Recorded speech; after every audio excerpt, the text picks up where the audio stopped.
The weather in Harrison Port is unpredictable, as it often is in tropical cities. It could be sunny in the morning and stormy in the afternoon. Interestingly, the people in Harrison Port are much the same. Before he fell asleep, Ian was just a bright and quick-witted child.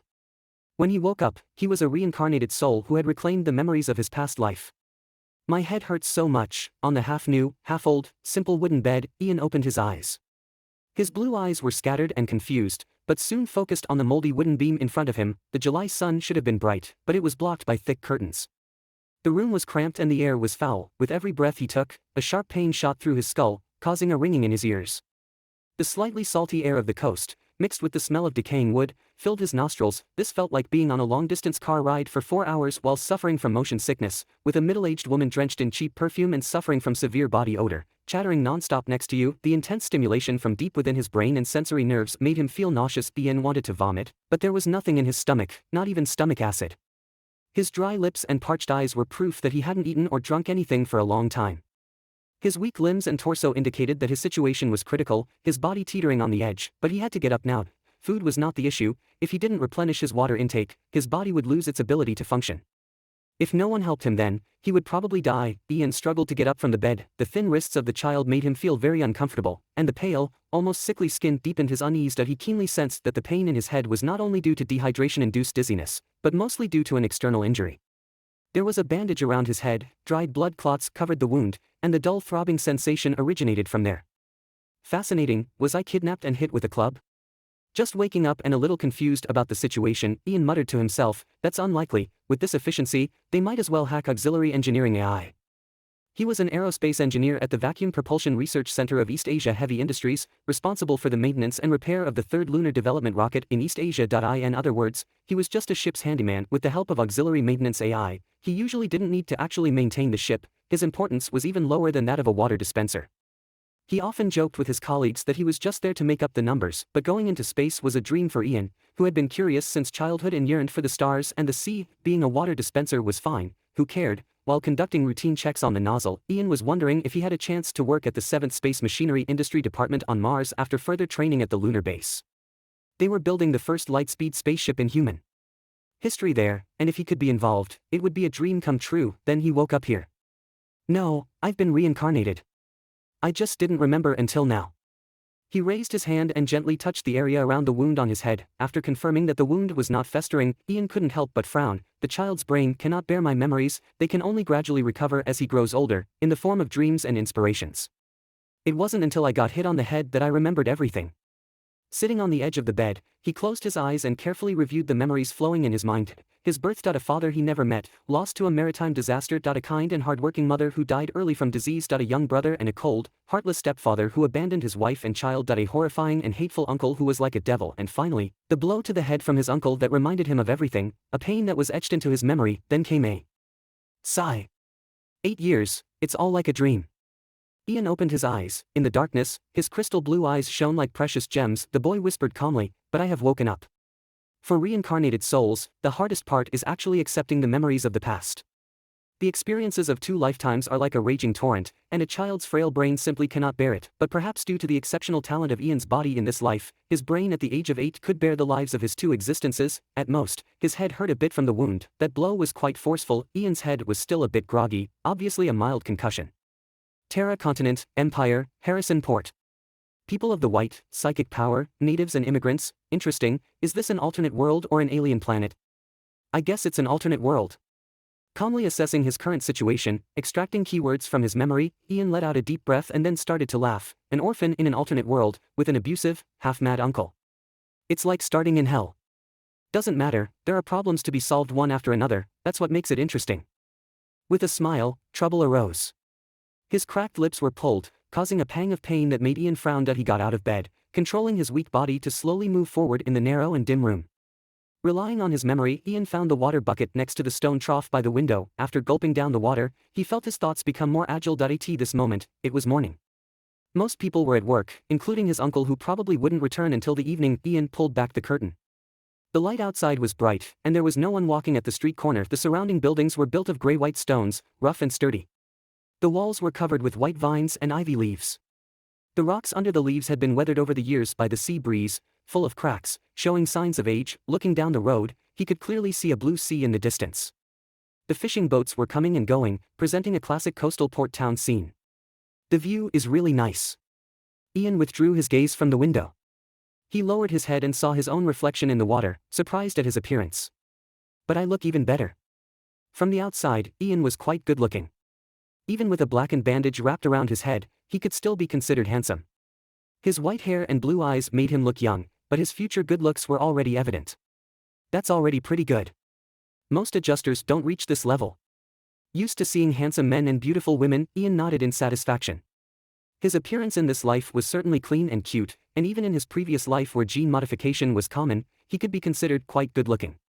However, it was evident that malnutrition and fatigue made him look exceptionally haggard, and on closer inspection, only when he rolled up his sleeves could he see the many wounds on his fair-skinned arms, old and new overlapping, making it impossible to count.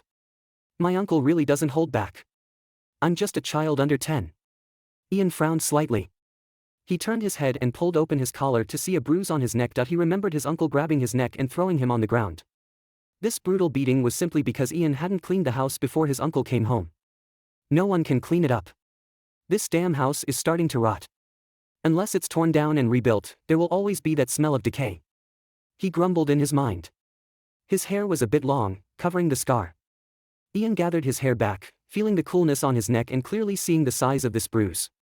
With this force, it seems my cheap uncle really wanted to kill me. His gaze was deep, staring at the water surface, while his hand was placed on his collarbone, sliding down. The pain came, although it was covered by clothes. The boy's thin body and slender waist were covered with bruises of varying depths and whip marks. Every time he touched a wound, Ian's mind replayed the corresponding memory, being beaten for being late to buy wine, for stuttering, for holding a machete with his left hand, for stepping into the room with his right foot first. Although the wound on his head was the most serious, it was clear that the boy's usual life wasn't much better, and being beaten was a daily occurrence. In the end, when his hand rested on his lower abdomen, Ian suddenly turned pale and took a breath. The intense pain made him break out in a cold sweat. A feeling of extreme hunger, mixed with the tearing pain of overuse in his waist and abdomen, came. This was obviously the result of working too long without rest, leaving hidden injuries. What a sin. He sighed softly, wiped the cold sweat from his forehead, and Ian laughed. Instead of getting angry, abuse, irrational beatings, and even torture, if he hadn't woken up, Ian might have slept forever. However, if it was just this, it wouldn't matter. He was still alive, wasn't he? Although Ian was an engineer in his previous life, he had never failed in history. Combining the memories of this world for about 8 years, in this world that is probably around the time of industrialization, there are countless children with similar experiences. Even if it's not Harrison Port, isn't every apprentice treated like this? Since he lost his parents and depended on others, he should endure it.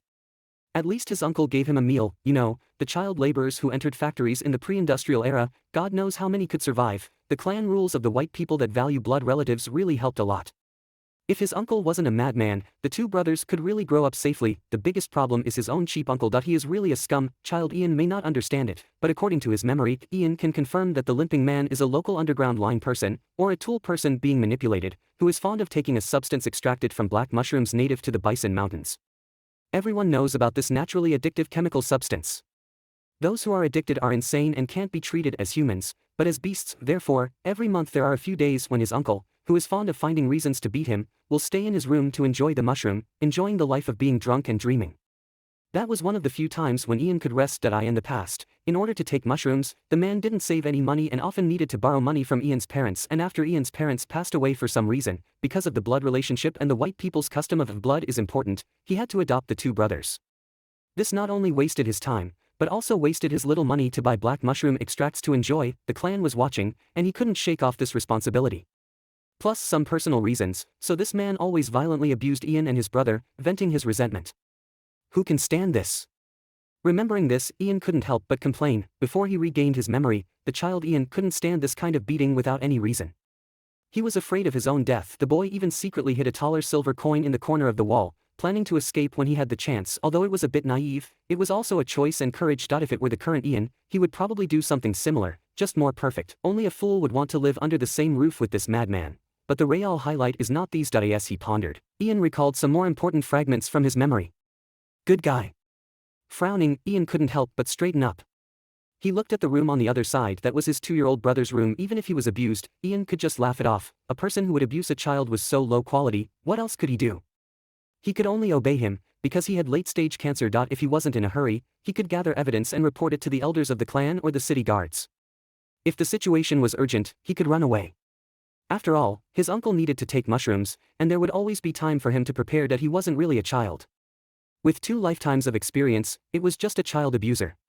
There were plenty of ways to deal with him, so he could naturally be indifferent. But now, natives, trade, young children, blood sacrifice, offerings. Recalling many details, Ian's tone was filled with anger for the first time. This son of a bitch, he actually wants to sacrifice a child. Sacrifice, blood sacrifice. Even the most wicked and twisted nobles of the empire would not want to have any association with blood sacrifice, at least not overtly. The port of Harrison, where Ian resides, is located at the very edge of the southern ridge province of the empire, bordered by the sprawling Bison Mountain Range and the Redwood Forest.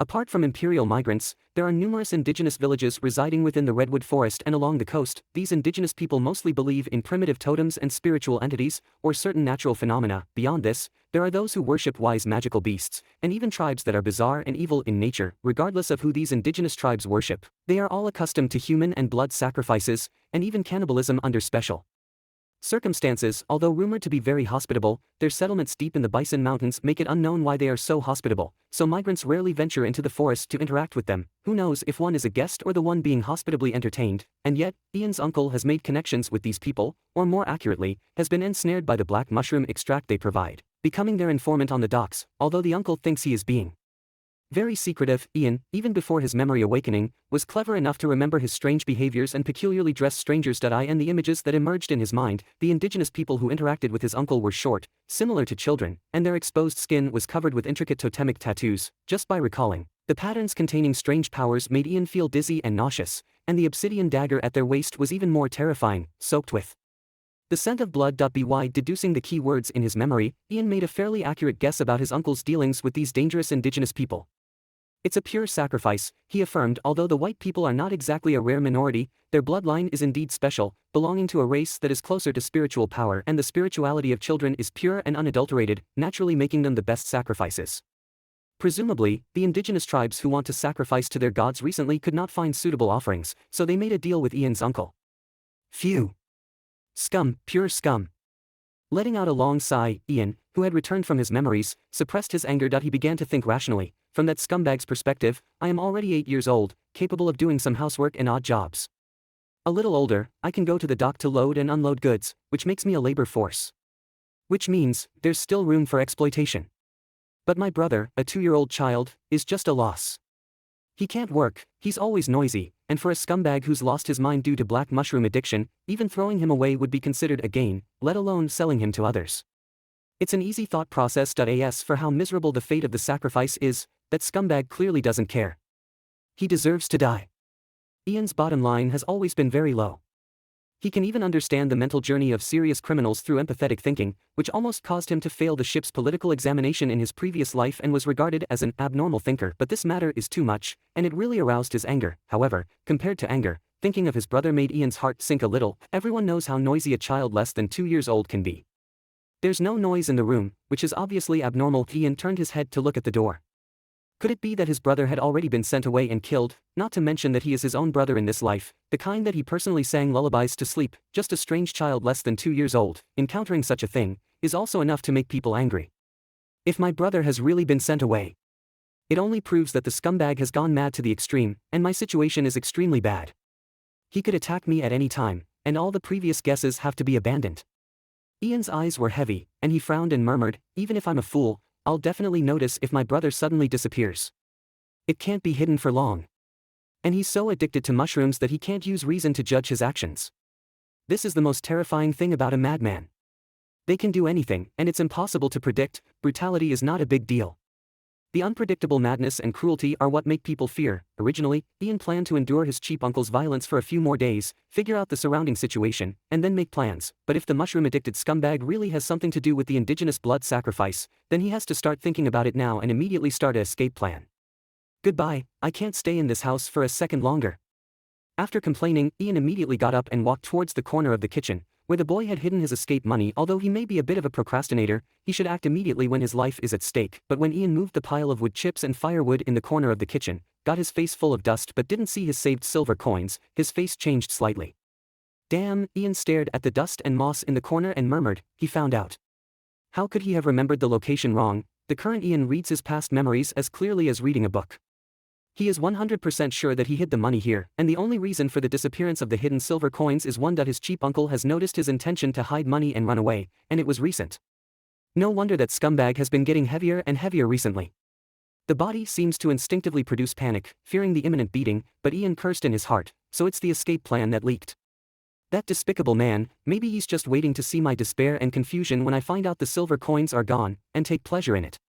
In any case, the escape plan of hiding money has been discovered, and one way out has been blocked. Moreover, thinking about it carefully, from the perspective of an adult, Ian could only shake his head at this escape plan. His past self didn't think about where to run at all, let alone understand the terrain around Harrison Port and the roads of nearby villages. Plus, his uncle definitely has indigenous people familiar with this area to help. Just running away is absolutely impossible. Reporting to the elders of the white people is also unrealistic. In this ignorant and feudal era, it's normal for parents to beat their children and uncles to beat their nephews. If they really beat them to death, they would just be talked about. Without evidence of the uncle's collusion with the indigenous sacrifices, asking the elders to arrest the uncle immediately would only be considered madness. With a smile, complications arise, the cracked corners of his mouth being pulled, causing Ian to frown from the pain that he gets out of bed, controlling his frail body to slowly move through the narrow and dim room. Ian, relying on his memory, finds the water bucket next to the stone trough by the window. After drinking deeply, refreshed by the water, he feels his thoughts racing faster. This moment, it's morning, most people are at work, his uncle is no exception, probably won't be back until evening. Ian pulls back the curtain, the light outside is bright, no one is walking at the street corner. The surrounding buildings, constructed from gray stone blocks, are rugged and solid.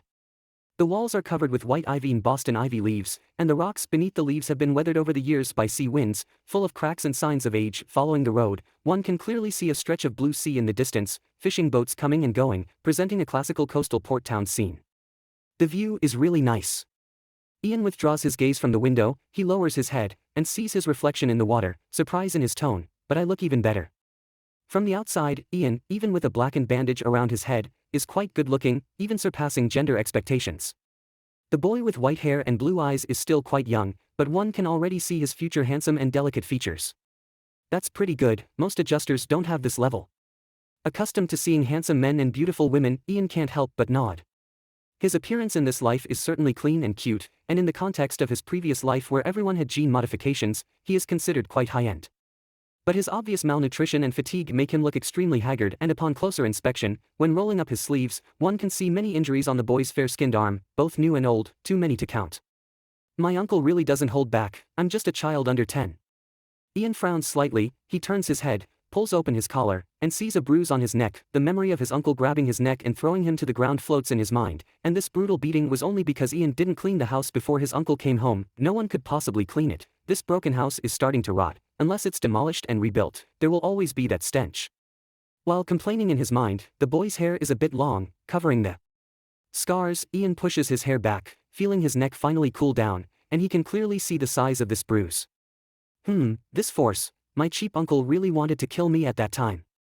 His gaze is deep, staring at the water surface, while his hand is on his collarbone, sliding down. Pain comes all the way. Although covered by clothes, the boy's thin body and slender waist are covered with bruises and whip marks of varying depths. With every touch of a wound, Ian's mind replays the corresponding memory: being beaten for being late to buy alcohol, being beaten for stuttering, being beaten for holding a machete with his left hand, being beaten for stepping into the room with his right foot first. Although the wound on his head is the most serious, obviously, the boy's usual life is not so good. Even being beaten is a daily routine. Finally, his hand presses on his lower abdomen. Ian suddenly turns pale, gasping for breath. The intense pain makes him instantly break out in a cold sweat. A wave of extreme hunger, mixed with the tearing pain of overusing his waist and abdomen. This is obviously the result of overwork without rest, leaving internal injuries. What a sin. He mutters softly, wiping the cold sweat from his forehead. Ian doesn't get angry but laughs. Abuse, unreasonable beatings, and even cruelty. If it weren't for his awakening, perhaps Ian would have really fallen asleep forever in slumber. But if it were only this, it wouldn't be much. He's still alive, isn't he? Although Ian was an engineer in his previous life, he didn't fail history. Combining the memories of this world for about 8 years, in this world which is probably around the time of industrialization, there are countless children with similar experiences. Even if it's not Harrison Port, isn't this the treatment of apprentices everywhere? Since they have lost their parents and are reliant on others, they should endure it. At least his uncle gives them two brothers a meal. You know, those child workers who entered factories in the pre-industrial era, God knows how many people could survive. The rule of the white people's blood relatives truly helped a lot.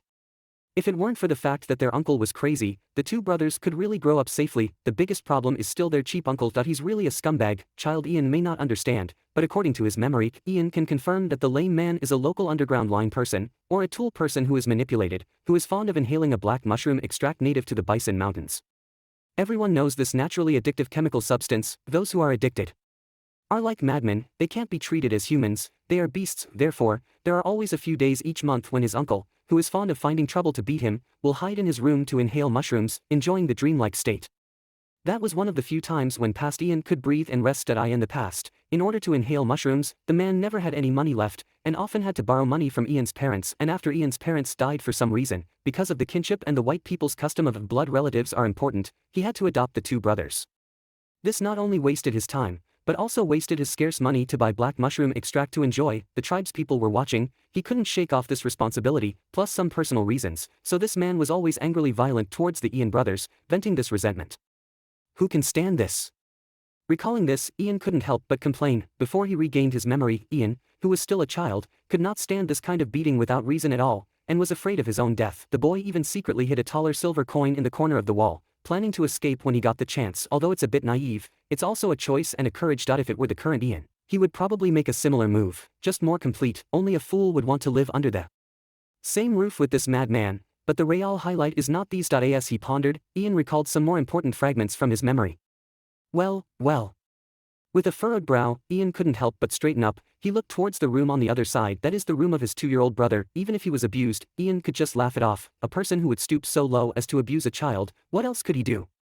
Just obey him, because he's terminally ill. If he's not in a hurry, he can collect evidence and report it to the tribal elders or city guards. If the situation is urgent, he can run away himself. After all, his uncle needs to inhale mushrooms. There will always be time for him to prepare. He's not really a child, with 2 lifetimes of experience, just a violent child abuser. There are ways to deal with it. Naturally he can be indifferent, but now.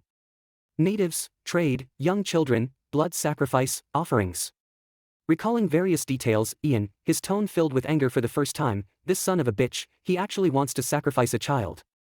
This is psychic power. Even though he had never heard of this term in his previous life, based on the memories of this life, Ian could confirm that the surreal scene he just witnessed was a special ability in this new world, known as psychic power. Ian closed his eyes. His mind was no longer a hazy darkness, but filled with a faint radiance, drifting and overflowing like stars in the northern wind. Feeling this unprecedented, unseen magical power that did not exist in his old hometown, he laughed from his heart. How interesting. Following his instinct, he adjusted his will and projected the starlight into his eyes, accompanied by dizziness as if he had been overthinking, or had been checking for plagiarism in his thesis for 3 days and 2 nights. Ian opened his eyes and curiously looked around. Just like before, under the hazy glow in his eyes, everything in his vision was enveloped in various shades of colored mist. However, unlike the first time, this time Ian could not see the black mist on his own body, but the black and red mist on his brother's body was still bright. The invisible mist on the sleeping child gathered and dispersed, occasionally condensing into the illusion of a small knife. Ian recognized that knife. The obsidian blade edge had a layer of dark red color, giving a bloody, ancient feeling. The strange runes on the handle added a mysterious atmosphere. The redwood natives on the banks of Bison, before the imperial settlers brought iron tools to this place, often used these obsidian knives. They used stone blades to cut the skin and flesh of prey, scoop out the internals, and select the most tender part as an offering to their totems or various mountain and sea gods. Based on this, Ian could confirm that the mist he saw was indeed a kind of predictive psychic power, related to the good and bad fortunes in his native culture. It foretold the disasters that the two brothers were about to encounter, and even the tools that would be used in the disaster were clearly shown. As for why he couldn't see the black mist on his body the second time, Ian believed it was because of the reason: healer, heal thyself, diviners, do not divine for yourself. Before, he saw the black mist on the original child Ian. Now, he has regained his wisdom. It makes no sense that he would still be killed by that uncle, so naturally, there would be no colored mist surrounding him. Red and black represent a great disaster, blue is unclear. My instinct tells me it's harmless, but it should also have its unique features. Turning his head to look at the bowl on the cabinet, the white-haired boy immediately closed his eyes, his frail body swaying. If he wasn't leaning on the door, he might have passed out. Using it feels like a brain marathon, it consumes a lot of energy. After the sensing ended, apart from extreme tiredness, there was also dizziness and nausea. Ian, resisting the sleepiness that surged in his heart, analyzed the effect and consumption of his unknown ability. It's like lacking sugar after overthinking. This psychic power may indeed originate from some kind of mind or soul, but it still needs to rely on the physical brain, even the body, to operate. How interesting. Although his body was already exhausted, Ian's expression was very excited. He lowered his head, staring at his own hand, his eyes bright. What's the principle? Never mind, it's too early to think about this. Is the effect a concrete manifestation of others' malice towards me and my brother, or a kind of instinctive inference? Or is it, as soon as his brain started working, the pain made the boy dizzy, making him lean against the door, slowly sit on the ground, and stop overthinking. The pain was indeed uncomfortable, but it also made Ian aware of the crisis in advance. Very good. Although it doesn't have direct combat power, it can provide a lot of information to help me break the situation. After sitting for a while and regaining his strength, Ian turned around and looked at the door behind him. The boy's eyes were deep. The blood sacrifice is a foregone conclusion. Judging from the color and density of the mist, the original me might die earlier than my brother. That cheap uncle is planning to get rid of me once and for all. Through psychic power, to verify his guess, Ian was not as anxious and worried as before. On the contrary, he nodded seriously, his childish face looking very cute. In that case, there's only one choice left. Find a way to kill that scum. With the cutest face, he said the most vicious and harsh words. An 8-year-old child, going against a tall and sturdy adult, even if that adult has a disability, it is almost absurd. But if it's a child with malice and a mature mind, plotting against an adult who doesn't know about it, there are many stories like that. Not to mention, most children can't even recognize everything in their house. Some things that can be used to make traps are not utilized, and no matter what, the human body is fragile. Sometimes, just a fall can kill a person. Ian isn't without a chance. Of course, even if the logic is so, when Ian made this decision, he wasn't very confident. Most of it was a gamble, but the sooner a threatening madman can be resolved, the better. Who knows if the next time the uncle appears, he will bring a few natives. This is a strange world. Although he had been alive for 8 years, his understanding was still very limited. He has to take a gamble. One is a certain death, the other is a possible failure that might lead to death. Why not take a chance when to kill that scum uncle? Today. From somewhat nervous to calm, at this moment Ian made up his mind. No matter the cost, even if he had to burn down this house, he had to kill that uncle. First, see what's in this room.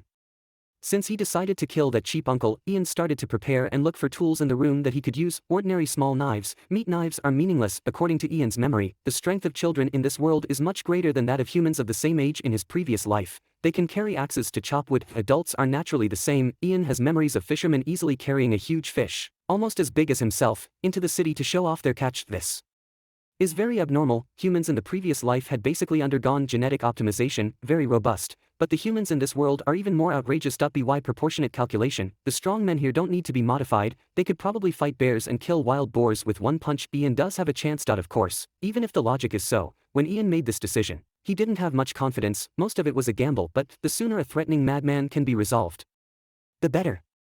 Who knows if the next time the uncle appears, he will bring a few natives. This is a strange world. Although he had been alive for 8 years, his understanding was still very limited. He has to take a gamble. One is a certain death, the other is a possible failure that might lead to death. Why not take a chance when to kill that scum uncle? Today. From somewhat nervous to calm, at this moment Ian made up his mind. No matter the cost, even if he had to burn down this house, he had to kill that uncle. First, see what's in this room.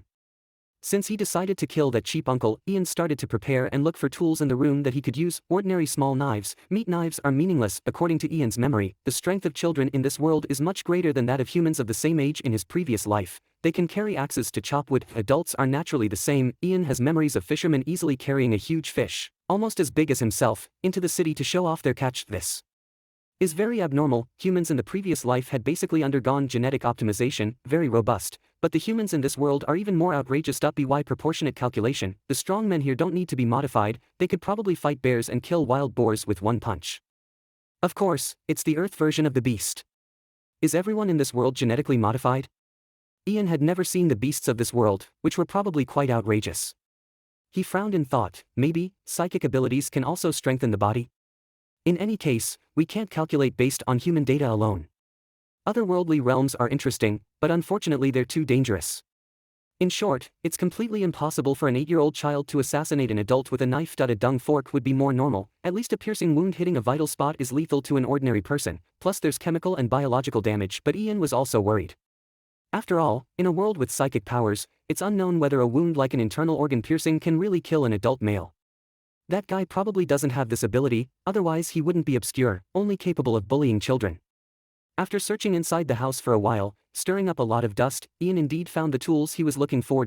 Rope, vine, grass fork, a bag of somewhat moldy flour, wooden skewers for grilling fish, some knives for skinning and cutting meat, and several very hard, sharp-mouthed salted fish, which Ian thought could completely kill, or even stab a person. Can this thing really be eaten? He touched the surface of the brown-red salted fish, still covered with salt grains, and felt its steel-like texture. Ian's expression was moved. Can this block bullets? The boy could clearly sense that the salted fish, even in death, would not admit defeat and wish to fight against human teeth to the end. Let's not talk about this weapon-grade salted fish which is full of hatred for now. The rope can be used to set up tripwires, and although the grass fork is much blunter than expected, it's still capable of killing a person. The flour can be slightly processed to be used as lime powder. It can be mixed with some wall ash and charcoal ash. There's no need to talk about martial ethics when fighting with a lunatic who wants his life. If it weren't for the fact that he couldn't find it for the time being, Ian would even consider poisoning as for the knife. It isn't that useful, after all, it's too short, you have to get close, and it's too easy to be disarmed and give away the advantage when you're physically disadvantaged. But it can be processed, used as trap material. So this is the stick that hit me? It feels quite handy. Ian even found the stick that knocked out the young Ian and made him unravel the mystery of his origin prematurely. The front end of the straight and hard birch stick still had dried blood on it. When the boy held it, he instinctively swung it and chopped it. Not bad, the human body in this world still has the instinct to wield wooden sticks. It seems like it's also a terrifying upright ape.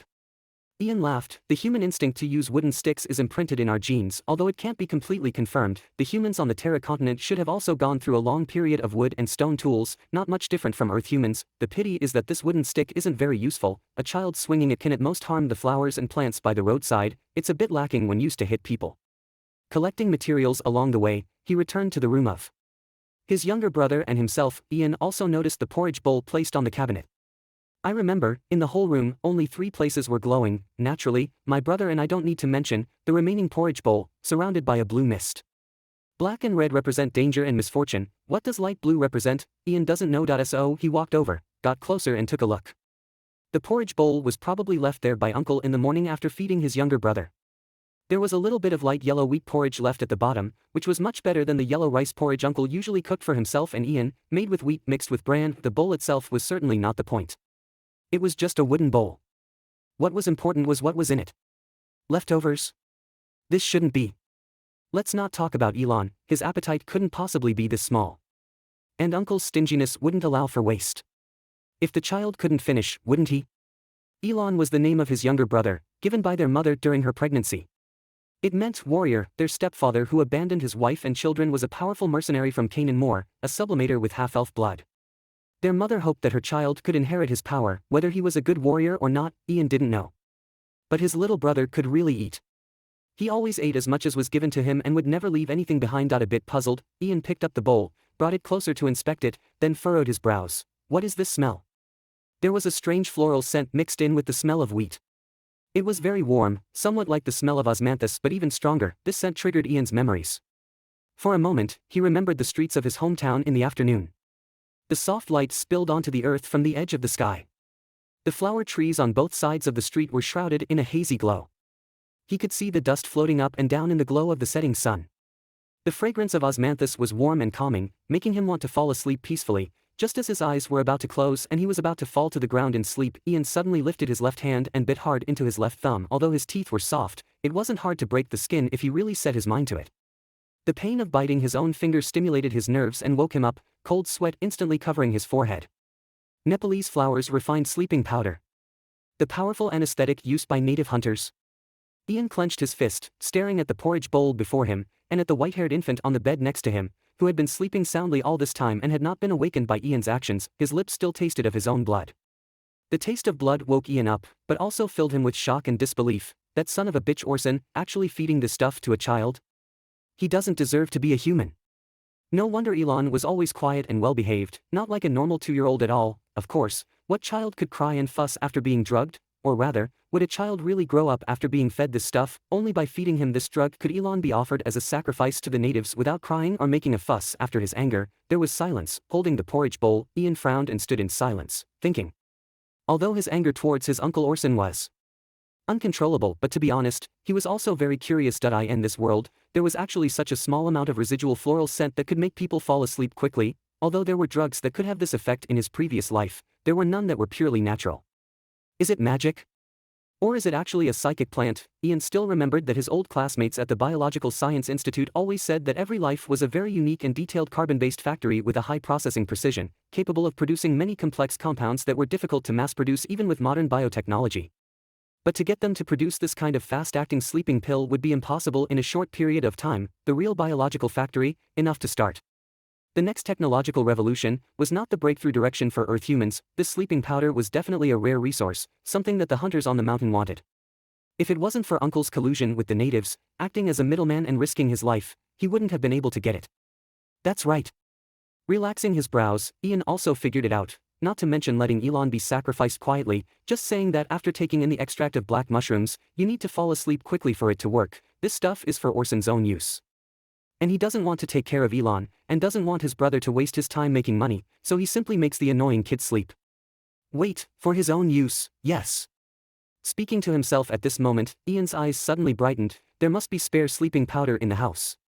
Since this thing was a necessity for Uncle, and couldn't be carried around, then there must be some of it stored at home. Of course, even if Orson was a scumbag, he wouldn't put this stuff out in the open. That he would definitely hide the sleeping powder very deep, at least in a place where a child like Ian could not easily find it. Even if Ian was not the same as before, it would be extremely difficult to find the target without any clues, but now it's different. Ian walked out of the door, the glow in his eyes lighting up again. Once again feeling dizzy, the boy saw that in the corner of his uncle's room, under the cupboard door and the clay pot, a faint blue glow suddenly lit up. Leaning against the wall, he smiled. Scattered clouds let through rays of sunlight, the humid air stirring with the wind. On the edge of the immigrant area of Harrison Port, a semi-new wooden and stone house. The streets of the old area filled with the earthy smell after the rain. The summer rain along the coast was quick and intense, turning into a cloud-covered sky in just a few minutes, and then clearing up in a few more minutes. The brief heavy rain washed the streets, making the grass and leaves green, and the dust-covered windows clear. Now the time was late afternoon, and some dock workers had finished their work and were going home, or were preparing for another job under the setting sun. A tall, thin man with a limp walked silently down the street, the dim light casting a long shadow behind him. His cheeks were hollow, he had a long beard, his eyes were narrow and slightly squinted, deeply set in his sockets. The dark circles around his deep blue eyes were even darker, the sickly shadow making it impossible to see his gaze clearly. But even so, he could still be considered handsome, just too gloomy, not like a good person. Although he limped, the man's walking speed was not slow, at most a little hobbling, not disabled, but due to natural deformity. The man's right leg below the calf was no longer human. A thick-shelled, dark blue tumor had replaced his original foot. The bulging blood vessels and veins protruded from the shell, pulsating with his heartbeat, as if trying to gestate something extraordinary from within. But due to defects in the embryo, this gestation failed, thus becoming the deformed tissue that it is now. Such accidental deformities often occur among the white people, and both the tribe and outsiders are no longer surprised. Although there is no discrimination, they are not allowed to marry and have children. Orson was indeed a boring and cold man. He never liked to show any emotions, always wearing a dry poker face like a mask, so naturally, no one wanted to get close to him. But he also never caused trouble or insulted others with sarcastic words. This man was always respectful and polite to his boss, honest and humble, which was undoubtedly the best virtue for a dock supervisor. So he had a peaceful life, and no one thought he needed any change. But that was what he hated, dock accounting.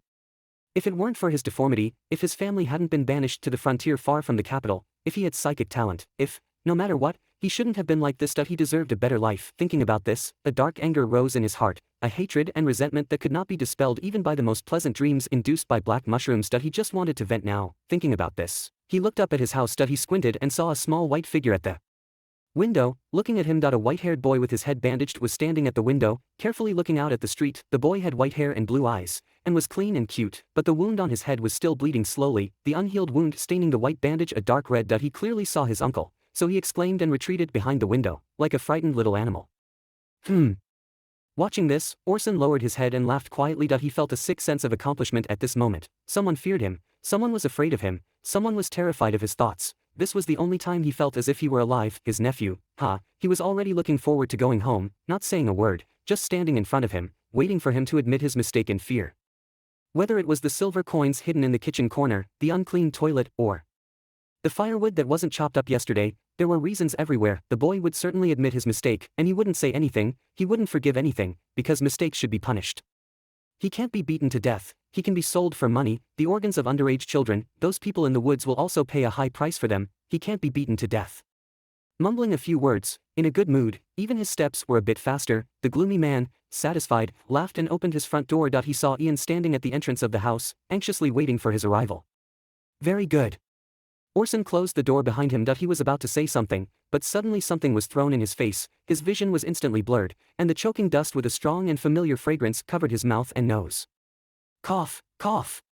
For a moment, Orson hadn't reacted to what was happening. He couldn't imagine that his usually docile and weak nephew would dare to do such a thing, and the fragrance was obviously the Nepalese flower sleeping powder he usually used with black mushrooms. How could he possibly find it? Before quickly falling into the deepest sleep, Orson saw Ian slowly approaching, holding the rope he usually used to tie smoked meat, and a sharpened grass fork. A great sense of unease and fear rose in his heart, making him want to scream, but Orson didn't have a chance to think any further. Amid the strong fragrance, he fell into a deep sleep. The main source of food and economy of Harrison's port is fishing. In April, when the fish tide comes, most of the labor force in the port goes to help process the large amount of fresh fish caught. They work in an assembly line at a long table. The first person is responsible for chopping off the fish head, then pass it to the second person. The second person opens the fish belly to remove the viscera, then hands it over to the third person. The third person removes the fish bone and throws the fish body, which is only left with fish meat, into a large bucket full of salt water that has been blessed by the father of the Hawaii Light Church for a whole day of pickling. Finally, the pickled fish meat will be sent to a vacant place to dry in the next few days and sold to various business associations. Asana is very familiar with this process. When his sister and brother-in-law were still alive, he was often asked to help and got some rewards. Although his sister would nag that he should save more money for his old age, he never took it seriously. These rewards were quickly spent by him buying black mushrooms, and they didn't last long. But now, the smell of fish blood and sea salt mixed together, penetrating his nostrils, and the only sound he could hear was the buzzing of mosquitoes. When Asana woke up, he found himself tied firmly to the long table used for processing salted fish at home. His hands, feet, and even his eyes were tied with ropes and cloth strips, unable to move. The reason he found the latter was because he heard the sound of a mosquito flapping its wings by his ear. Asana instinctively wanted to slap that annoying insect. This is the instinct of any human being, but this action could not be initiated at all. The tough and soaked rope locked him firmly on this table, making him only listen to the mosquito flying around his ear. Buzzing. It was simply the worst torture. On the long table that had processed countless fish, there was still a strong smell of fish and a faint smell of decay. Being tied on it, Asana almost wanted to vomit, but because his mouth was also blocked by a ball of hemp cloth, he could only make a low, almost inaudible sound. This moment, he was just like the sea fish that he had processed on the assembly line in the past, placed on this long table, being slaughtered by others. What's going on? What happened to me? At first, Asana didn't understand his situation, but soon, with the lingering floral scent in his nose, he recalled what had happened. Yes, it was his nephew, Ian. That little bastard attacked him with his own sleeping powder, knocked him down like throwing lime bags. He tied himself to the table, not knowing what he was going to do. After confirming that it was Ian, Asana was confused. How did he find my sleeping powder? You know, sleeping powder is a rare item that has important uses in many situations. It is a controlled item in the Empire and is quite rare. Ordinary hunters don't need it at all. If it is really used, the value of a hunting trip may not be as high as that of sleeping powder. It is a material that will only be used when the fur of the rare and exotic beasts cannot have any knife injuries or damage. He was able to get a lot of it because of his relationship with the natives, and he usually hides it very strictly, fearing that someone would find it, that secret safe. Even the best hunter in the town couldn't find it, but he didn't know that in Ian's foresight, the big bag of sleeping powder was as if it was marked and highlighted, and it was easy to find it. Woo, woo. At this moment, Asana was still struggling. He felt that the rope on his wrist was a bit loose.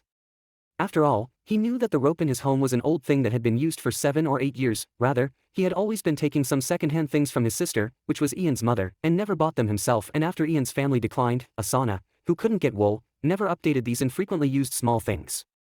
Dong, dong, dong. And at this moment, footsteps came from the old wooden board. Asana instinctively opened his eyes wide. He wanted to roar or say something, but at this moment he realized that his mouth had been completely blocked and he couldn't make a sound at all. Whether it's agreeing to terms, deception, or begging for mercy, he can't do it. It was not until this time that Asana suddenly felt a chill. Did Ian block his mouth because he didn't plan to communicate with him at all? Woo woo.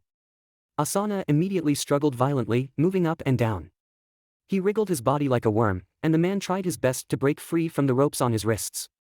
Although it was difficult, it was not impossible. However, he has made up his mind that whether he can break the rope or not, once he deceives Ian to untie him, he must kill him, then sell the body directly to those forest natives, and then excuse that Ian ran out of the port to play and disappeared. Anyway, since the guard team where Ian's father was located disappeared collectively in the torrential rain 8 years ago, the entire guard system of Harrison's port has not been fully rebuilt.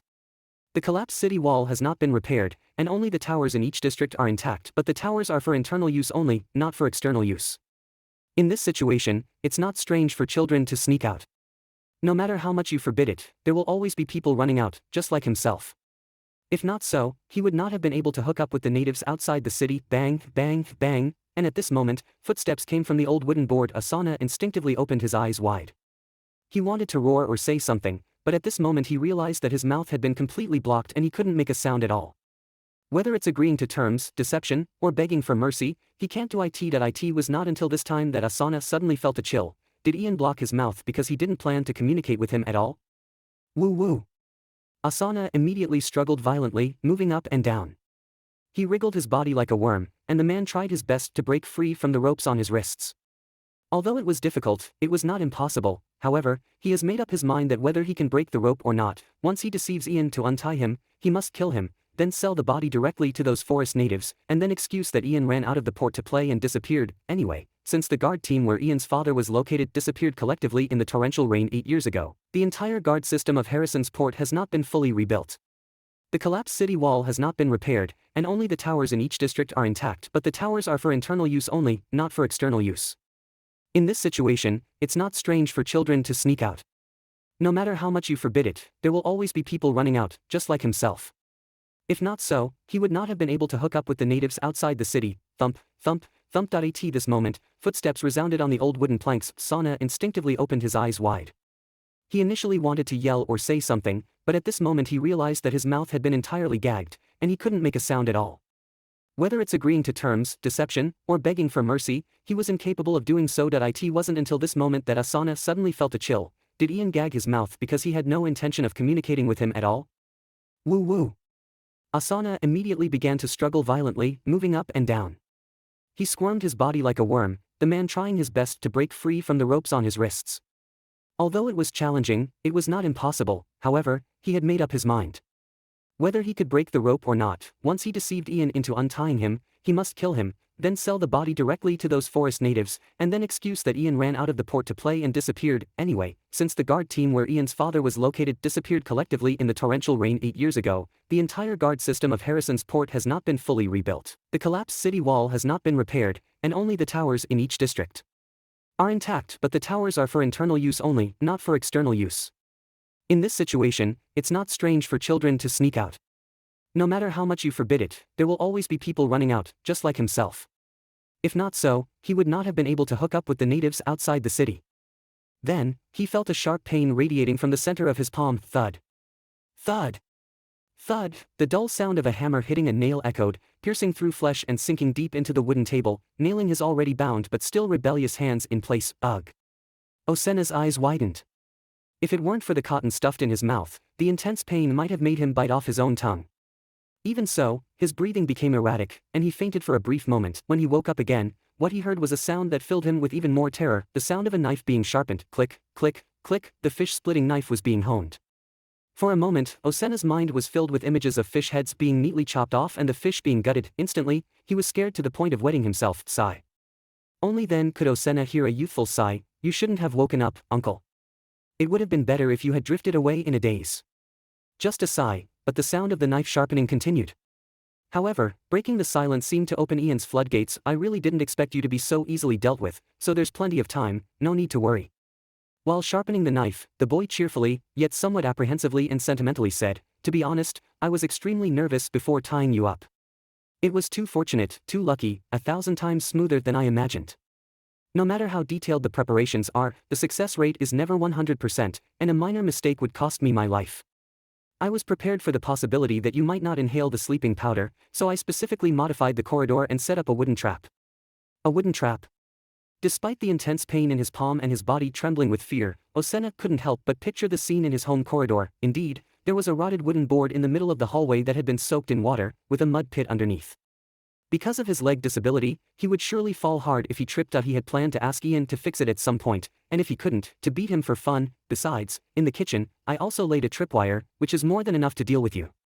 Interrupting his uncle's fantasy, Ian's voice came again, but due to Osena's rapid heartbeat, it was somewhat distorted and he couldn't hear it clearly. If you're smart enough to see through the sleeping powder, the water pit, and the tripwire, and avoid them, then I'll have to try to kill you with a hayfork, taking advantage of your difficulty turning around.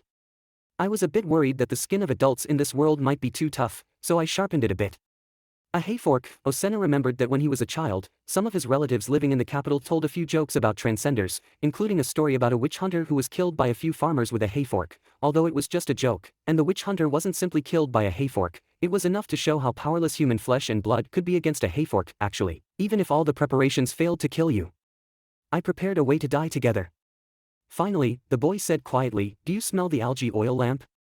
And the fire basin for storing fire seeds? I put it right in the living room.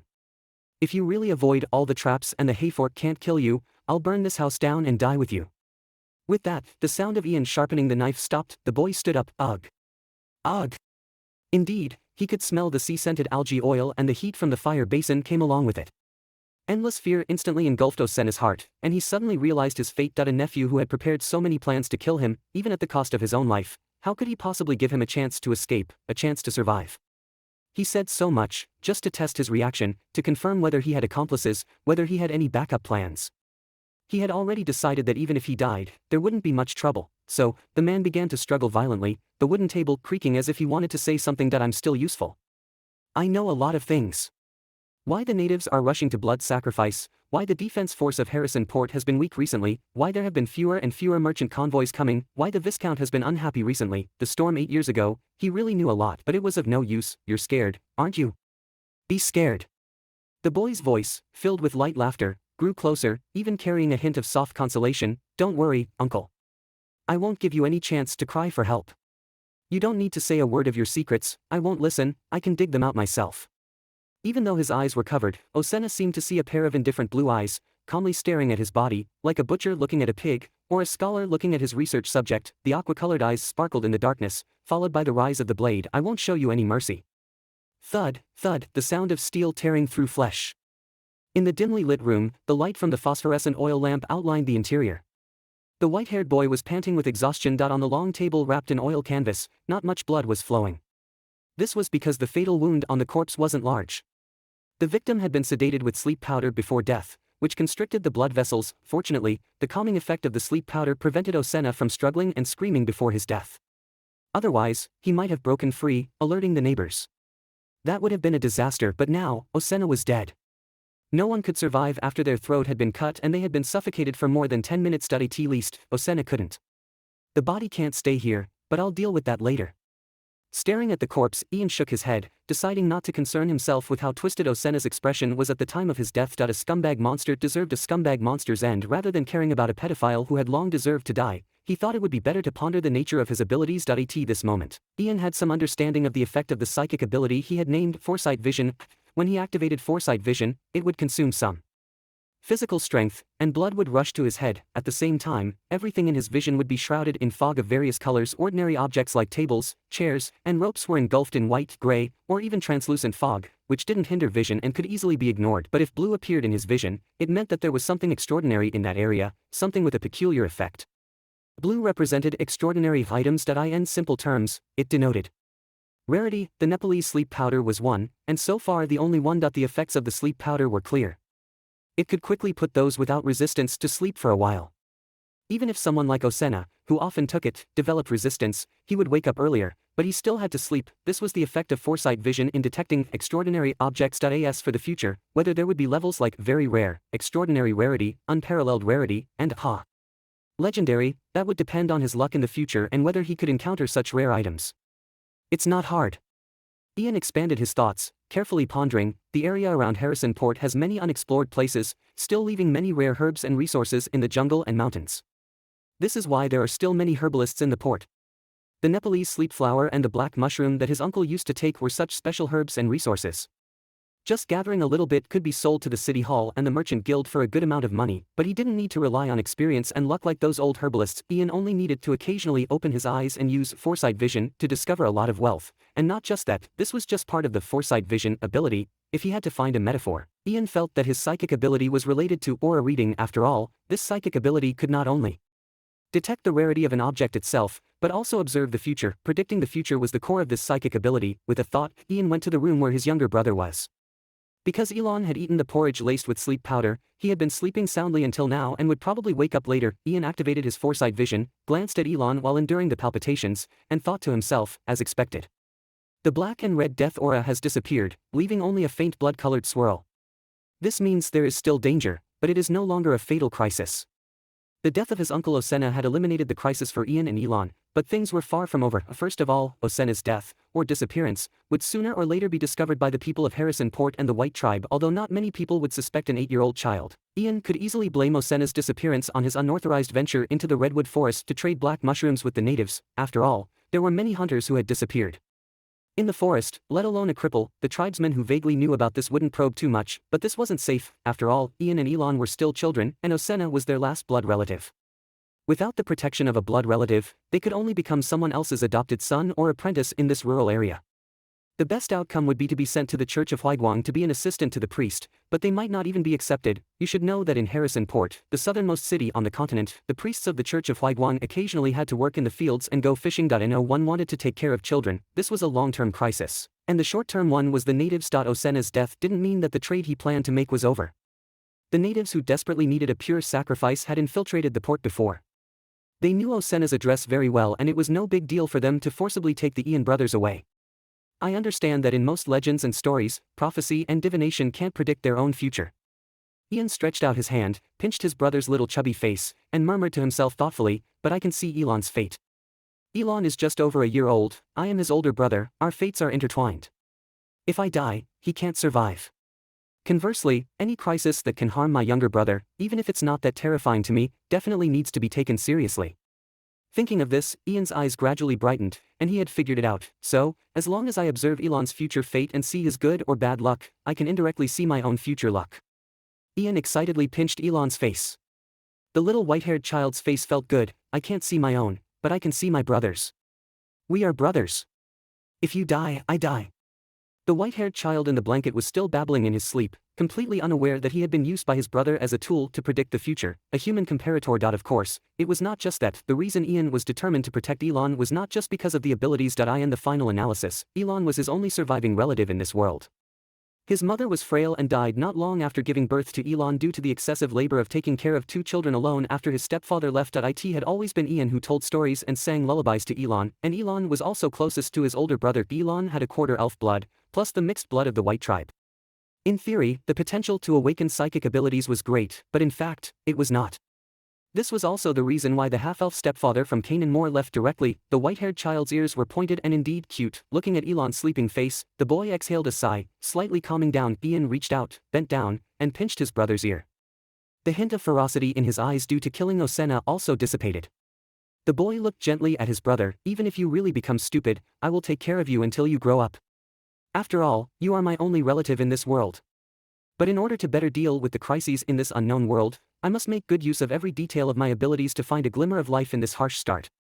With such a low mutter, Ian got up and left his brother's room. He wiped the blood scabs on his hands with his uncle's clothes as he passed the long table. Coming to the window, Ian cautiously looked outside. For a moment, he seemed to see a golden fog, but the next moment, the light disappeared. What was that? Ian rubbed his eyes in confusion, and finally confirmed that it should have been an illusion caused by the flickering light from the street lamp at the street corner. The streets of this coastal city were silent in the deep night, with only a few dim street lamps around the city center. Those long-burning lamps that used oil squeezed from phosphorescent algae as fuel were called long-burning, but they could only glow for about a month at most. Forcing them to light would only result in half burning and half extinguishing, flickering uncertainly. After making sure that no one was around, Ian closed the curtain again. He was filled with emotion in his heart. Harrison Port, Terra Continent. Although it looked very old and feudal, but Ian knew that this world, which seemed at most like the eve of the industrial era on the surface, was completely different from Earth in his previous life. Not only were there psychic abilities, but there were also ascenders and Nepalese sleep powder and other quite extraordinary things. It's a world of swords and magic, psychic abilities and miracles. Ian stared at the world outside the window. This feeling of everything being unknown was indeed exciting. How interesting, Terra. He exclaimed. His previous life was of this nature. Ian's pursuit was this kind of feeling, this kind of future. That's why he longed to go to the star sea, to that unknowable darkness in the distance. Ordinary people would fear such silence and darkness, but for Ian, turning the unknown darkness into known territory, satisfying his curiosity, that was the meaning of life. This other world has psychic abilities, sleep powder, and other unheard of, unseen things. It couldn't be better. He quickly wrapped the corpse in oil canvas, and Ian was 100% sure that the brutal and wicked uncle was very thoroughly dead. Even if this world had necromancy, the zombie would be missing half of its neck, and there was nothing to fear. I have to deal with my uncle's body tonight. In the flickering glow of the living room, Ian took a deep sigh, feeling the hunger in his stomach almost painful. and the feeling of weakness gradually flooding his limbs after the period of intense tension. But now, the boy who had just dealt with the corpse came to the correct conclusion. I need to eat first. After a long day, Ian naturally had a big appetite that he made his way to the kitchen, where there were still some leftover ingredients in the cupboards, for instance, a chunk of what seemed to be deer leg meat dried into jerky, a good amount of salted fish, a small jar of reddish-brown sea salt, a small bowl of berries that smelt sour, and a small bag of wheat tucked away in the depths of the cupboard. His uncle had also brought home a fresh fish, probably as an extra dish for his dinner. In a feudal society, just having a decent amount of meat was considered lavish, even luxurious. Upon reflection, it wasn't surprising. After all, on the continent of Terra, the physical strength of humans far surpassed that of ordinary people during the Middle Ages on Earth. Everyone could be considered a strongman after reaching adulthood, with higher productivity and a better standard of living. Not bad, it seems I can whip up something tasty. Ian didn't hold back. Although his uncle had passed away, the fish should not be wasted. The mullet fish was still relatively fresh, it had been gutted and prepared. He set up a pot on the stove, filled it halfway with water, and lit a fire using the stored kindling and dry wood chips. Once the fire was blazing, he added some chopped wood of his own. Ian threw in the clean jerky, letting it cook with the water, then proceeded to clean the fish scales. As the water gradually came to a boil, he crushed a few berries that tasted like lemons, rubbed the juice all over the fish, inside and out, and then coated it with a layer of meat juice and salt. He skewered it with a wooden stick and slowly roasted it in front of the fire. Gradually, the delicious aroma wafted through the air. The outer layer of the mullet was crispy, while the inside remained tender. The sour taste of the berries mixed with the meat juice was quite appetizing, and the meat soup was steaming, the primitive and rich aroma bubbling in the pot. On this joyful night, having a pot of hot meat soup and roasted fish was a real treat. Ian always believed that everything could be casual, but when it came to food, the more precise, the better. It should be about done. Seeing that the fish was cooked enough, Ian took it off the fire. He took a bite and immediately burnt his tongue, but then he squinted his eyes and mumbled, it tastes good. Although the fish was a bit bitter due to the lack of spices and the salt wasn't refined, the texture was indeed crispy and clear. The pure protein chewed into the stomach brought a satisfaction that nothing else could match. After a few bites of the roasted fish, Ian scooped up a spoonful of meat soup and gulped it down. To be honest, the deer jerky soup was a bit coarse in texture and a bit hard, and not very fatty, but it was chewy and an important source of nutrition. The steaming meat juice was filled with a primitive energy taste, as well as the savory flavor produced by the Maillard reaction. As he carefully swallowed the precious nutrients, Ian even had the illusion that his body was rapidly absorbing all the nutrients from the food, converting it into physical strength and growth energy. Perhaps, it wasn't an illusion, Ian pondered, biting off a piece of fish. After all, the humans of Terra were not earthlings. Their bodies were extraordinarily strong, and it made sense for their digestion and absorption abilities to be stronger. But for himself, perhaps it was because of the awakening of his psychic powers, he now felt that his body would not refuse any kind of nutrient source, and it would absorb everything. However, instinct and common sense told him that an ordinary person of Terra, no matter how strong their digestive ability, could not recover their physical strength just a few seconds after eating. Like he was doing now, Ian could almost clearly feel that his cells were jumping for joy. All the tissues and organs in his body were absorbing nutrients, and this craving was almost like thirst, making his heart beat faster, his breathing quicken, and his blood surge under his muscles, delivering oxygen and nutrients to the ends of his blood vessels. In the past, I couldn't eat this much meat, but now, I'm just filling my hunger, far from being full. Feeling his body absorbing nutrients and chewing the food in his mouth, Ian pondered deeply. He thought of Wesness' deformed right leg and frowned. That's also strange. Would a normal person have a tumor there? This level of physical deformity is rare even in failed genetic modifications. Maybe it involves psychic powers and other forces. Anyway, the real power of Terra's humans should be far beyond what I know on the surface. As for the abnormalities in his body, Ian could roughly guess one or two. Not to mention the psychic elements of Terra, there were similar situations among gene adjusters on Earth. During the Star Era on Earth, everyone had undergone genetic modification. Compared to the humans of the past, everyone was a mini-superhuman, with enormous strength, tirelessness, and the ability to freely control their own hormone secretion, always being able to enter a state of extreme power. But all kinds of powerful genetic organs, enhanced muscles, and steel-like skeletons all required nutrients, even special nutrients, to mature. Through testing, a perfect gene adjuster, if unable to intake a large amount of protein and carbohydrates during childhood, will have all their genetic organs delay development, or even stop growing completely. In this way, the original superhuman becomes ordinary. Of course, unsuccessful gene adjusters are still stronger than ordinary humans, but they still fall within the category of ordinary people. Ian felt that many ordinary people of Terra might be in a similar situation. They have great potential within, but due to social systems or insufficient productivity, ordinary Terra people cannot fully tap into their physical potential. The Terra people of the past must have been a much stronger species than the current Terra people. It could be due to genetic modification or some kind of magical creature, psychic creature. The terms can be interchangeably used, but the underlying meaning is the same. But because psychic powers were cut off, the magic tide stopped, a world-class nuclear war happened, or perhaps climate change, or even a meteorite hit. For various reasons, the civilization of the past lost its productivity guarantee. Although Terra people still retain the characteristics of a high-level race of the past, they lose their related powers. Ian casually speculated and didn't think further. He just applied the circumstances of his past Earth to this other world. He had read many novels and watched many movies, so naturally, he would guess more about these possibilities, but these were not important. Eating enough is always better than not eating enough, whether it's magic or psychic powers, or whatever else. This is definitely correct. Chewing the deer meat in his mouth seriously and staring at the boiling meat juice and bubbles in the pot, Ian's mind was like a clear mirror. Nutrition intake during childhood will greatly affect future growth. Eating more food is always right. Even ordinary people need to supplement enough nutrients to become stronger. My psychic power can find most of the hidden special resources and materials in this world. This is the source of future wealth and the guarantee of life. Thinking of this, he forcefully bit off the already crispy fish bone. Ian crushed the fish bone with a crunch and swallowed it. His expression was solemn. The premise is that I can grow up safely and get enough nutrition. Every meal is important, every meal is precious. Being sure of this made him eat more freely. Soon, he was full and satisfied. Ian, who had fully recovered his strength, stood up. He once again activated his foresight view. With the opening of the foreseeing vision, the world shrouded in countless hazy mists appeared in front of Ian, mysterious as ever. This time, however, he didn't feel a headache or dizziness. The boy just felt a bit stuffy, and returned to normal after a deep breath.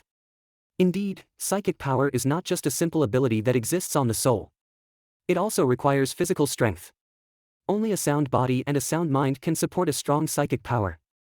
Having confirmed his own guess, Ian couldn't help but chuckle. After awakening psychic power, the body craves more nutrients. Perhaps this is complementary, the soul and body influencing and promoting each other. He clenched his fist, swung his arm, and felt that his strength had indeed increased. After killing his uncle and eating his fill, the next thing to do was to deal with the body. Although Ian didn't know where the safe area was to quietly and safely dispose of an adult's body, but he had psychic power, he could foresee the future from others. During the time he was making meat soup, Ian had already started to simmer barley porridge. Now that he had finished eating, the temperature of the porridge was just right. He picked up the porridge bowl, took a sip, and went to his brother's room. At this moment, Aaron had just woke up. The white-haired child didn't cry or make a fuss, just stared at the ceiling with a pair of purple eyes, as if in a daze.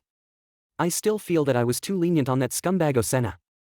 Seeing this, Ian's face darkened. Aaron's current situation was clearly due to too many forced sleep induced by the Nepalese powder, resulting in delayed nerve response. No matter who, after being fully anesthetized, it will cause some permanent impact on cognitive ability and nerves, and the Nepalese powder's forced calming effect on nerves is better than all natural anesthetics. The impact is naturally greater. Although the Terra people are much stronger than ordinary humans, this kind of impact may gradually fade and improve with growth, but it is absolutely impossible to have no damage at all. Whether Aaron can grow up normally in the future, Ian could only wait and hope. It's okay, he's dead. He picked up the porridge bowl and spooned it into his brother's mouth. Good boy, open your mouth, have some porridge. Although Aaron's gaze was a bit blank, he ate the porridge without any hesitation, and each time Ian had to use some force to pull the wooden spoon out of his mouth. When he pulled it out, Aaron's little eyes seemed a bit aggrieved. It's good to still feel aggrieved, at least it's not numb. Seeing this, Ian was slightly relieved. Wanting to eat is normal, at least he's a foodie. He's afraid that the other party doesn't even want to eat. That's really stupid. After feeding him, he put down the porridge bowl and coaxed his brother to sleep. When Aaron fell asleep again, Ian activated his foresight vision. Think carefully. At this time, Ian was thinking that he was going to the west of the port to dispose of the body in the riverbank jungle. The riverside jungle is the most familiar area outside the port for him in the past 8 years. Although it is very close to Harrison Port, it is also close to the river, with many wild beasts from the Bison Mountain Range. As long as the body is thrown into the jungle, one night is enough for no one to know how Osena died, and no bones are left. Thinking like this, the faint red mist that was originally circling around the white-haired child suddenly changed. The originally somewhat faint and semi-transparent blood color, at this moment, became more deep and red, rich, as if about to drip out. Hiss! Inhaling a breath of cold air, Ian raised his eyes slightly, staring blankly at Aaron, who was covered by the red fog. It seems that it's not a good result to go to the west to dispose of the body. Compared to the previous situation of certain death, it's just a bit of dark energy. Dark energy seems to represent a certain inevitable result. If you don't strive to change, it will definitely be like this. While blood energy is just pure danger, the deep red blood energy is strong, and the simple crisis is probably more dangerous than dealing with Osena. It's just that Ian himself has a choice. he can choose not to go to the West Riverbank. Unlike not killing Osena, he will die if he doesn't. There is no room for turning around and avoiding. Aaron's fate is intertwined with Ian's. If Ian encounters danger, the possibility of a child dying without a relative to take care of is too great, especially since Aaron is a bit dazed due to too much intake of sleeping powder. The fate of the two is intertwined very deeply. The worse Aaron's fate in the foresight view, the worse the result of Ian's actions. The West Riverbank is not good, so Ian changed his idea. He closed his eyes, thinking that he was going to dispose of the body on the side of the official road north of the port. The official road is the only communication channel for trade between Harrison Port and many land cities and settlements in the southern province. The disadvantage is that there are many people coming and going there. The advantage is that there are fewer wild beasts. It's safe. Even if there are many people, they are all in a hurry. If you find a secluded corner to dig a hole and bury it, there won't be any flaws exposed for several months without any heavy rain washing. Over time, no one will care who the body was. Thinking like this, the deep red mist circling around Aaron began to fade, but not much. There is still a certain danger. Very good, very effective. After confirming that the flow of mist in the foresight view is real-time, Ian was very satisfied. This proves that his psychic power is far more useful than he imagined. As long as he has Aaron as a reference, he can almost directly predict the good and bad luck of all his actions. In other words, as long as he has enough physical strength, he can definitely see the best tendency among all possibilities. Although it's just a tendency, but being able to glimpse the pulse of the future, how precious is it? In the end, Ian changed his mind again. He thought that this time he was going to dispose of the body around the lake forest on the west side of the port. The lake forest on the west side of the port was not there since ancient times, but was formed by a big storm that swept over the entire South Ridge 8 years ago, causing the Ivok River upstream to flood and change its course, forming a new lake in the low-lying area on the east side of the port after a tributary was separated. Thanks to it, the entire Harrison Port is basically surrounded by rivers, dense forests, and mountains. And because of this, even if part of the city wall is blown down by the storm, the entire port is safe. There are many wild animals in the lake forest, but no particularly dangerous ones. After all, it is a newly emerged terrain. It is not so fast to form a new dangerous ecosystem, not to mention that the local people of Harrison Port will not sit idly by and allow two dangerous wild animals to settle near the city. Every autumn, a hunting team will be organized to go and exterminate them. Ian originally thought that no matter how you say it, the lake forest is more dangerous than the official road. He had actually made up his mind and was ready to go to a relatively secluded corner of the official road to dig a hole and bury the body, but an unexpected foresight revealed an unimaginable result. Under the boy's blue eyes, Aaron, who was already asleep and smacking his lips, started to flow with pale red mist around him, glowing, becoming bright. This brilliance was dazzling. For a moment it was as dazzling as a newborn Sunday. Just as Ian hadn't reacted, the bright light, with a hint of unexpected color, appeared in front of him. With wide eyes, Ian opened his mouth, staring at his brother in disbelief, and stood up. Golden red? A golden red mist was gradually emanating from Aaron's body, constantly dissipating around him and ceaselessly originating from the white-haired boy. Its color was red, a dangerous hue of blood, yet within this blood color, streaks of golden brilliance were bursting forth. The intertwining of the two colors immediately gave birth to a dazzling flow of light. With the passage of time, in the foresight vision, it seemed like the entire cabin was about to be filled with this golden red light. Gulp. In the silence, Ian couldn't help but swallow. Even with his mental acuity, it felt somewhat incredible for a moment. Golden color? He saw the blood-colored mist but didn't think much of it. After all, given his current age and power, where is it not dangerous? Let me take a closer look. Ian took a step forward, observing carefully the mist emerging from his younger brother's body. The blood-colored aura was a bit less than that by the river, but still heavier than the official road, meaning there was definitely danger in going to the lake to bury the body. Will we encounter wolves? Or run into wild boars, bears, and other beasts? In Ian's memory, there weren't any particularly dangerous beasts in the outskirts of the Bison Mountains near Harrison Port. If there were, the pioneers and immigrant groups back in the day wouldn't have chosen this place to build a city and establish a port. If we're talking about lethal power, all kinds of poisonous insects and miasma are more deadly than these wild animals. It's well known that mosquitoes are the non-human creatures that kill the most people, although in the Elder's words, there are indeed many monsters and aliens with psychic abilities or abnormal mutations on the Terra continent possessing various strange powers, but those strong creatures have a very large hunting area. Only deep in the mountains there is an ecology that meets their survival requirements, so they rarely come out to disturb human settlements. In the lake forest, it's impossible to encounter such monsters. If we do, the blood color overflowing from Aaron's body would have to gather into a river, turn into a tsunami, and Harrison Port would have to be prepared for casualties of dozens or hundreds of people. Ian estimated the intensity of this blood color, feeling that he might just encounter a wild boar or a wolf. Although it's a bit dangerous, but if he throws his uncle's body as bait, he wouldn't necessarily die. Moreover, he still has a lot of sleeping powder left. When the time comes, a bag of sleeping powder thrown in the face, it's not yet certain who will be the hunter. The most important thing is that touch of gold. What does the golden mist represent? Ian didn't know, but his instinct told him it was a good omen, and it's very, very positive. It can be considered a great fortune, although he hasn't seen all the colors. But in Ian's heart, because he has played many games, he has his own set of standards for various rarity levels. Blue is rare, above it is extraordinary, and above that is worldly, and even worldly may not be gold. Gold is likely to be legendary. What on earth has happened that there would be such a big good thing going there?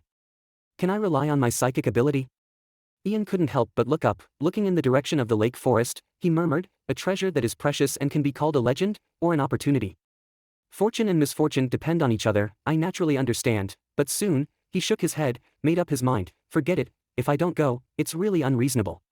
Since no matter how he chooses it's dangerous, and he must go out, why not choose the side that might have good luck? Don't say that. As far as I can see now, my psychic ability is very reliable. Even if it's not reliable, I have to go. With my current situation at the start, I don't have the right to worry about gains and losses. Having already prepared himself mentally, Ian closed his eyes, turning off the foresight ability of his psychic power. When he opened his eyes again, his clear blue eyes had dimmed. This was also a feature of psychic power that Ian had discovered. When he, or rather, all psychics on the Terra continent, use their psychic power, there will be a faint light shining from their eyes. The eyes are the windows to the soul, and psychic power is the fire of the soul. It's quite reasonable to convey the firelight through the window. But in this way, it might be impossible to hide the fact that he has psychic power, and it would be more difficult to secretly use psychic power to spy on others. It's not a bad thing either. This way, if other psychics want to spy on me, they'll be discovered by me. Ian is always very optimistic about this. Uncle Osna's body was wrapped in canvas, tight and solid, because the wound was deep and small, not much blood flowed out. With Ian's original strength, it was somewhat difficult to drag an adult, even if they are average adjusters on the Terra continent. However, after awakening his psychic power and having a full meal, he felt completely comfortable and clear-headed. Even the wound on his head that had been hit by his uncle was almost healed. A tingling and aching sensation was coming, clearly a sign that the wound was healing and growing flesh quickly. For a while, his strength increased. Even Ian himself was a bit surprised. The current Ian, half carrying and half dragging his uncle's body, was not difficult. This was the strength that a normal teenager would have. The night was deep. When Ian left the house filled with the smell of rotten wood, he felt as if he was in a different world. He looked back at the unremarkable old house, whose exterior walls had already rotted and shattered, then turned around and looked at the dim street lit by the ever-burning lamp, and the turbulent sea at the far end of the port under the moonlight. A new world was already before his eyes. The reborn boy couldn't help but smile. Yes, whether it's traversing or reincarnating, I have already left my homeland. Ian looked up at the starry sky of Terra. The tranquil black sky had not many clouds, only the stars were sparse, only the silver moon hanging in the middle of the sky like a hook, casting a thin veil over the sky. The sea tide churned, the insects sang like a song, tiny specks of light were fluttering between the sea and the sky, like a dream depicted on a dark curtain. There aren't many stars, what a pity. Is it a special celestial phenomenon in this world? I remember there were quite a few stars when I was a kid. Staring at the sea and sky, the boy muttered to himself, but it's not bad. I lost the starry sky of Earth, but I gained the sky of Terra, and a whole new world. Wait, homeland, since I could come, I can naturally go back. But before that, let me see a lot here, let me witness what I have never seen before, and what has never been on Earth.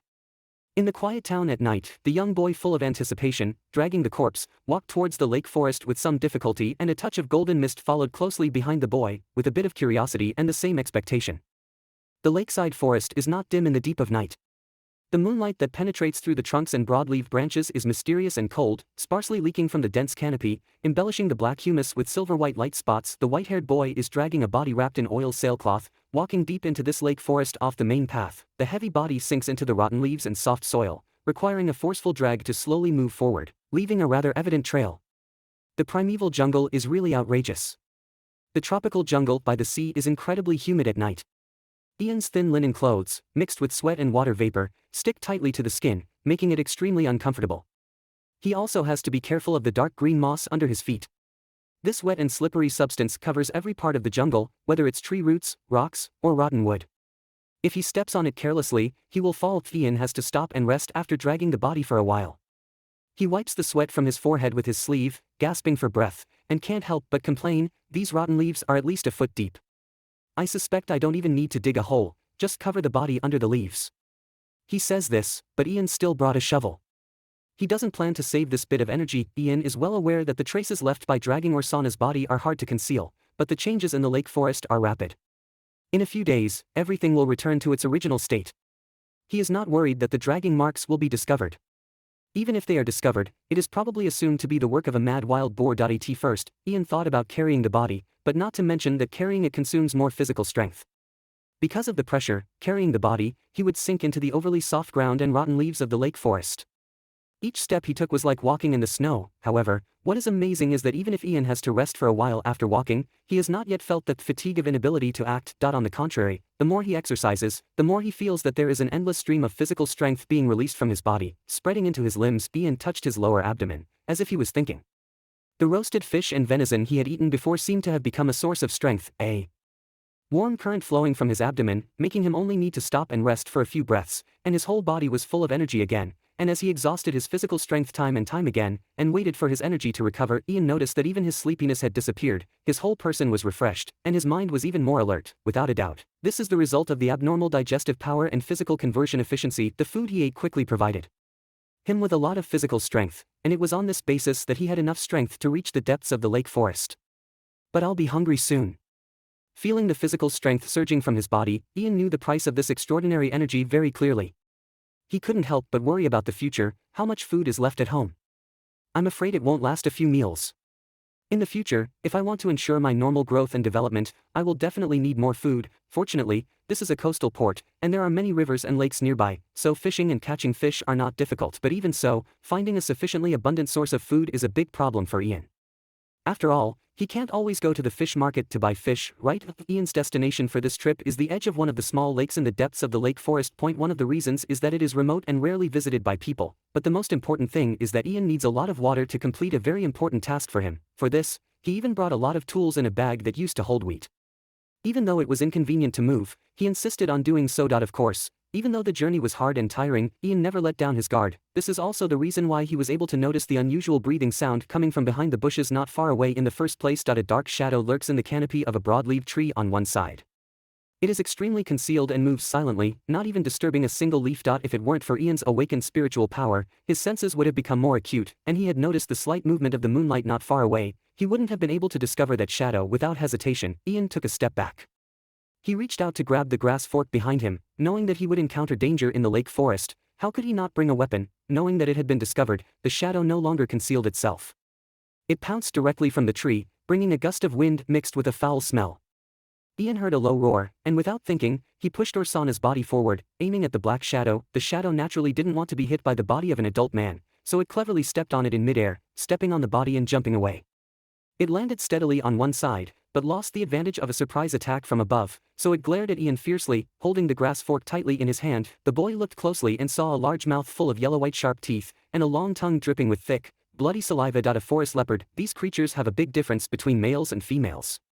Male leopards are fierce and brutal, and they can't be tamed unless they are raised from a young age. They can grow up to over a meter tall at the shoulder and weigh over 200 kilograms. Female leopards are small and gentle, and can be tamed. They weigh at most about 50 kilograms and are often used as hunting companions by the natives. The good news is that this is a female leopard, and it is obviously undernourished. It may not even weigh more than 30 kilograms. The bad news is that for a feline predator, killing a human child is as easy as drinking soup. He is probably just over 1.4 meters tall now, and weighs about the same as the other party. Ha! Exhaling a breath, Ian held the grass fork with both hands, one hand holding the part below the fork head. It was more stable to hold it this way, and he could also extend it to stab at any time. His gaze focused on the leopard from head to tail, and Ian could see that the leopard was wary of him. Otherwise, it would have launched another attack long ago, and he also understood very well that he could only defend himself. Faced with a feline predator, he had no right to attack actively, unless Ian took a step forward, which immediately made the leopard arch its back, alert to the upcoming attack. But unlike what was expected, the boy kicked the body of Orsana on the ground forward. The body rolled, the oil sailcloth wrapped around the body spread out, and the smell of blood and meat overflowed, distracting the leopard. The smell of blood and meat made it even more hungry, and its attention instinctively shifted. And at this moment, Ian was holding the grass fork tightly, staring at the distracted leopard in front of him. He took a step forward, and a touch of golden light followed closely behind him. The golden light had followed him for a long time. That time, the sky was not yet dark. Under the glow of the setting sun, the summer wind was blowing. The gray-green clouds were slowly moving towards the west. And the end of the sky was the boundary line between the sea and the sky, with scattered stars scattered on both sides of this line. The dim twilight hung in the sky of Harrison Port, the orange-red glow covered the sea, stretching all the way to the streets. The old knight strolled on the deserted street, his gray-brown eyes staring at the distant sea and setting Sunday. The man looked weary, as if he hadn't stayed anywhere for a long time to rest. He looked very strong, his face was not particularly old, but his hair was mixed with gray and white, showing signs of premature aging that he had been back in Harrison Port for a while. Thanks to the storm 8 years ago, there were quite a few building ruins in the port, and some areas were completely abandoned and have not been rebuilt until now. Although he is not as strong as he was many years ago, just staying in the city, hiding his existence from everyone, and living with them without anyone knowing, just this, he can still do it. The slightly dilapidated city under the setting sun, no longer as glorious as it was in its heyday, made the old knight reminisce about some things. Feeling a little melancholy, Harrison Port, this small watchtower built during the pioneering era, has now become the largest port in the southernmost part of the empire, connecting the maritime trade route between Flame Land and Canaan Moor. If it weren't for the rebellion decades ago and the storm 8 years ago, it might have become the most dazzling pearl in the south of the empire. Once, the man had higher expectations for this port than anyone else. However, as time goes by, Harrison Port inevitably falls into decay like other cities on this land. Sigh. With a sigh, the old knight shook his head slightly. He was indeed getting older. Just a mere sunset could make him lost in thought. Pressing down his thoughts, he continued to stroll. The east of the port suffered the heaviest storm attack back then, and not many people live here now. The entire street on both sides is devoid of any human figure, and only a few lights can be seen at night, which will be extinguished soon. Hiding here is the least likely to be discovered by anyone. But today, the old knight noticed a slightly different smell. He smelled a faint smell of blood, which came from an old house, but the breathing sound was only that of two young children. Raising his eyebrows, he walked forward, silently coming to the window.